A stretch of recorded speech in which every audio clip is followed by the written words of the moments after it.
the moment he stepped into international rugby coaching, Rassie Erasmus was never going to play by the rules. Everyone else followed. This is the story of a man who got suspended twice by World Rugby.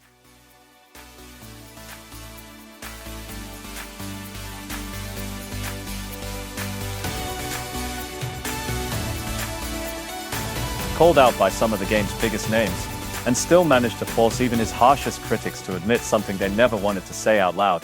He's a World Cup winner, a tactical genius, and according to World Rugby's own CEO, a brilliant innovator the sport desperately needs. But getting to that point meant burning bridges, breaking conventions, and turning the entire rugby establishment against him. The question isn't whether Rassie changed rugby forever.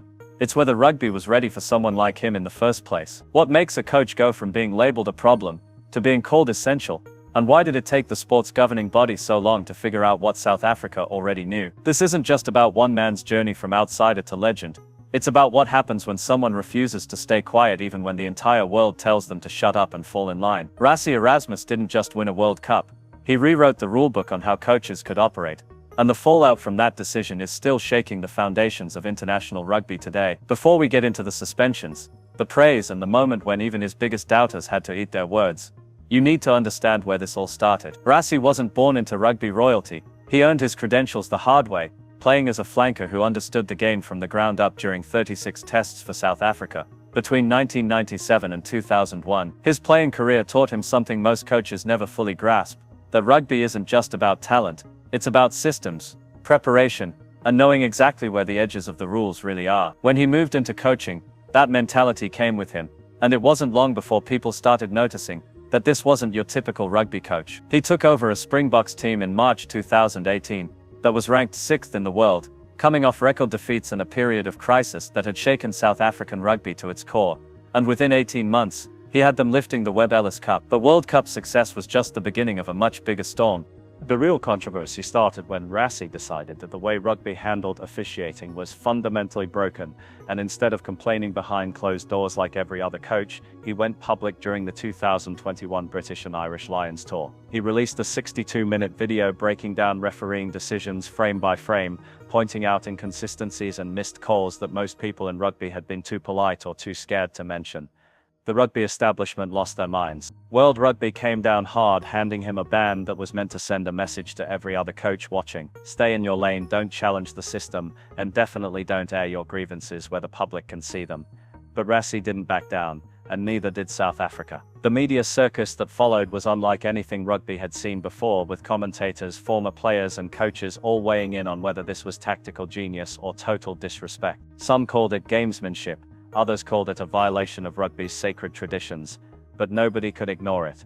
The thing is, Rassie wasn't wrong about the officiating issues he raised, and deep down, most people in rugby knew it. They just didn't like the way he said it. The second suspension came in November 2022, after more social media posts about officiating, proving that World Rugby still hadn't figured out how to handle a coach who refused to play by their unwritten rules. Critics lined up to take their shots, with names like Matt Williams and John Kirwan among those questioning his methods, his attitude, and whether someone like him belonged in the professional game at all. Williams, known for his strong opinions and zero tolerance for what he saw as questionable behavior, didn't hold back in his criticism of the Springboks' approach under Rassie's leadership. Kirwan, a rugby legend in his own right, also had his doubts about whether this confrontational style was good for the sport.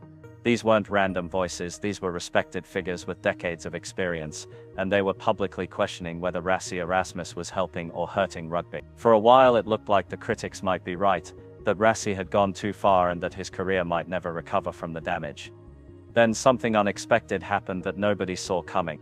The tide started to turn when results kept piling up in South Africa's favor, and even the harshest critics couldn't ignore what was happening on the field. Winning solves a lot of arguments in rugby, but this was different. This was about forcing people to admit that maybe, just maybe, the methods they'd condemned were actually working. World Rugby CEO Alan Gilpin eventually came out and called Rassie Erasmus a brilliant innovator, acknowledging that rugby needed people like him even though the organization had suspended him twice. Think about that for a second. The same governing body that punished him was now publicly admitting he was exactly what the sport required. Gilpin's comments weren't just a casual compliment, they were a recognition that rugby's old ways of doing things weren't cutting it anymore.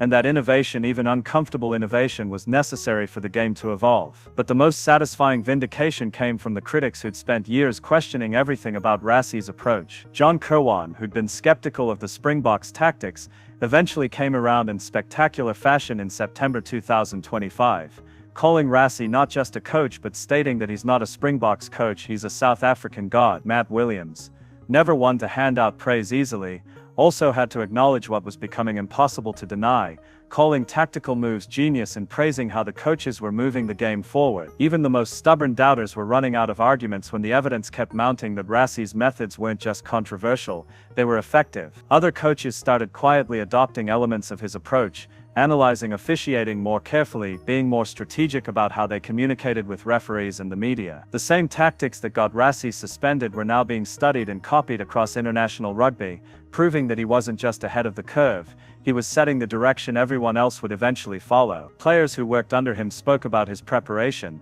his attention to detail, and his ability to get teams ready for the biggest moments. This wasn't just about one controversial video or one suspension, it was about a complete rethinking of how modern rugby coaching could operate. The debate shifted from whether Rassie was good for rugby to whether rugby had been too stuck in its ways to recognize brilliance when it showed up. What Rassie Erasmus proved is that rugby's biggest problem wasn't coaches pushing boundaries, it was an establishment too comfortable with tradition to accept necessary change. His legacy isn't just the trophies or the victories, it's the permission he gave every coach coming after him to challenge systems that don't work and demand better standards across the board. World Rugby's acknowledgement that they need innovators like him, even after suspending him twice, reveals everything about how the sport's leadership understands their own contradictions. They want progress but punish the people brave enough to pursue it. They want innovation but only within limits they get to define after the fact. Rassie exposed that hypocrisy and forced rugby to confront some uncomfortable truths about how it operates. The shift in perception from villain to visionary didn't happen overnight. It required years of results, vindication from outcomes, and eventually the grudging admission from critics that they'd misjudged the situation. Today, coaches across the international game are more vocal about officiating, more strategic in their media engagement, and more willing to push back against decisions they think are wrong. That's Rassie's influence. That's the change he forced into existence by refusing to accept the way things had always been done. The most telling part of this entire story is how quickly rugby adapted once it realized the old gatekeepers couldn't hold back the evolution anymore. Rassie didn't wait for permission to change rugby, he just changed it and dared the sport to keep up. The critics who eventually came around, people like Williams and Kirwan, showed more integrity in their evolution than the system that tried to silence innovation in the first place. Alan Gilpin's comments about needing brilliant innovators should have come before the suspensions, not after, but at least they came eventually. Rugby is a better sport because Rassie Erasmus refused to stay quiet, better because he challenged comfortable assumptions, and better because he proved that sometimes the biggest service you can do for tradition is forcing it to evolve. The real question now isn't whether Rassie was right all along, it's what other innovations rugby is currently resisting that will seem obvious in hindsight 10 years from now.